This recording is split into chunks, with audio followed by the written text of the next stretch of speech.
Speak sponsored by RxCardClub.com.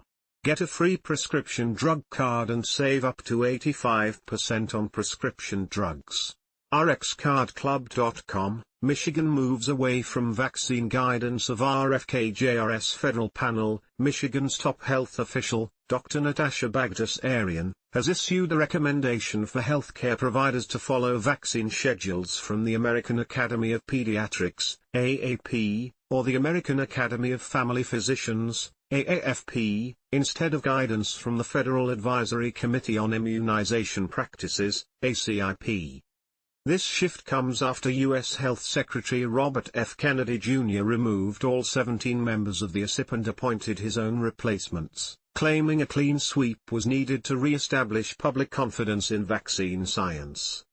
Bagdasarian stated that public health experts across the country do not agree with the recent federal vaccine recommendations issued by Kennedy's new ACIP panel. Michigan is one of several states, including New York, Pennsylvania, Maine, and California, that are now referring to immunization schedules from the OP and other national medical organizations instead of the federal ACIP. Healthcare providers in Michigan expressed support for Bagdasarian's recommendation to follow the OP's vaccine schedule, saying it will allow them to confidently administer safe and effective vaccines. RxCardClub.com. Get a free prescription drug card and save up to 80% on prescription drugs. Less than /speak.